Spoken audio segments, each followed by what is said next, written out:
YouTube, what's poppin', man? It's your boy Ink in the Brain, man. We back at it like a bad habit, and shout out to everybody who's tuning in, and salute to the new subscribers as well. Appreciate y'all. So I got another episode of my prison experience to share with y'all today, all right? So we're gonna talk about how I kind of became cool with a dude. I kind of became cool with a lifer, and had no idea that he was dubbed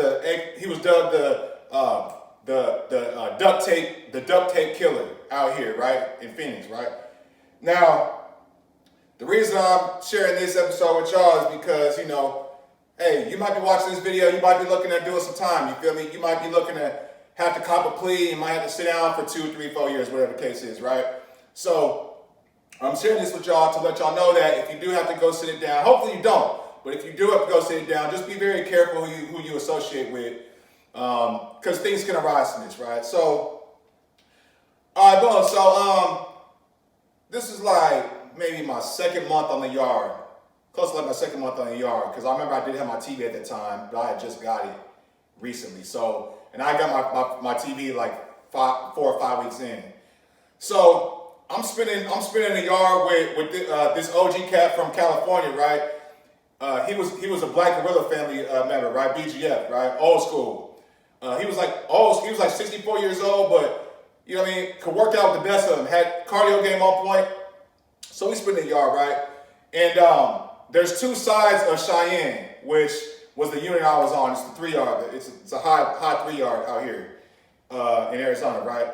So we spin in the yard, and there's 2 sides of the yard. So there's north side and south side. So we spin the yard, and then there's a dude on the opposite side.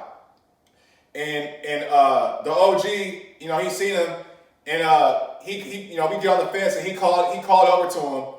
I'm just gonna say his name is Jay. He's like, "Hey Jay, hey, what's happening, man?" And then Jay pulled up on the gate. "Oh, what's up with it, man?" And then he's like, "Yeah, man, we got a new Cali boy in the yard, man. What they want?" And then I'm like, "Oh yeah, what's happening, man?" Told him my name. He's like, "Okay, all right, man, what they want?" And so I pretty much talked to him through the gate, right? And it's like maybe it's maybe like a 20-yard separation from the 2 yards. There's a walkway in between them, right? All right, boom. So I'm like, all right. So fast forward maybe another month after that, Brody comes over into my dorm I was in at the time, into our cell block, right? So, but he's not in my actual run, but he's in the run adjacent to me, right?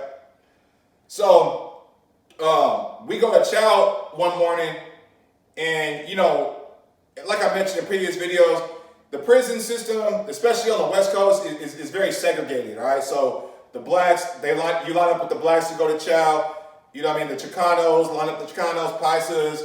The white boys like the white boys. You know what I mean? So yeah, we line up, and we just outside posted for a little bit before we line up to go to chow. And I see him. I'm like, hey man, what's up, Jay? I'm like, yeah, man, I seen you on the gate that one day, and he remember me like, "Oh, what's up with me, man?" So you feel me? So like, "Oh yeah, man, same old shit, man." And I'm just like, "Yeah, man." So I'm like, "Man, so I'm like, how much time you got, brother?" He's like, "Man, I'm doing all day."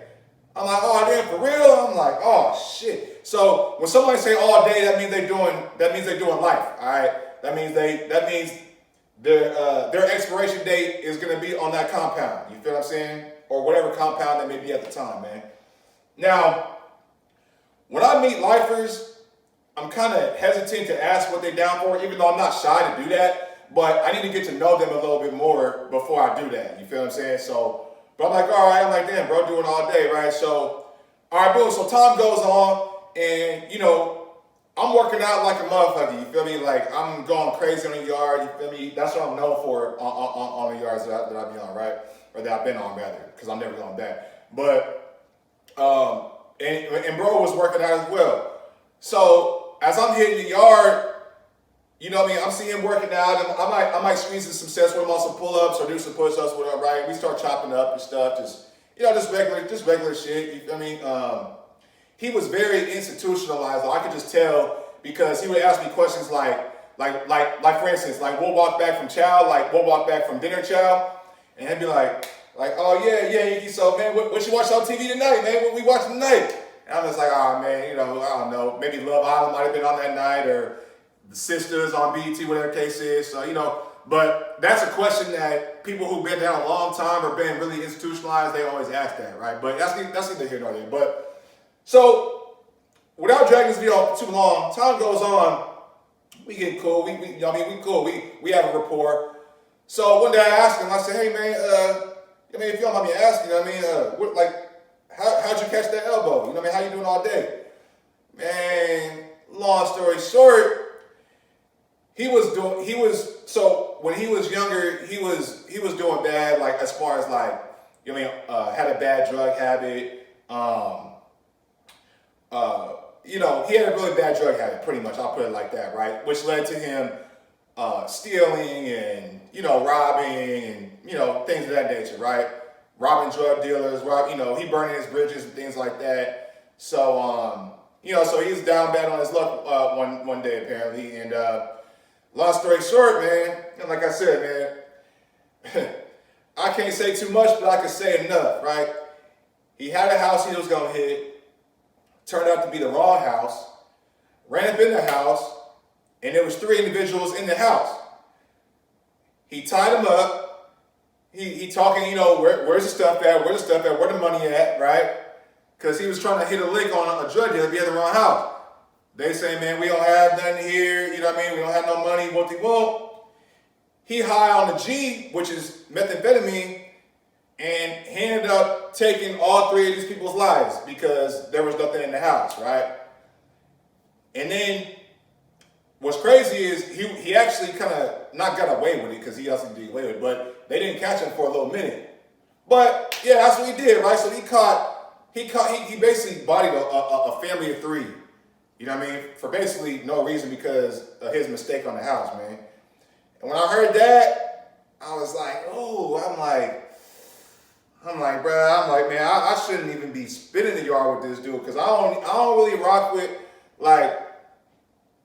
okay, there's a difference to me if you catch a body for example, the imam who was on the yard, damn, I forget his name on the top of my head, man. But he basically was in a situation where he was at a bar one night, words was exchanged with this dude that was way bigger than him. He had his pistol on him.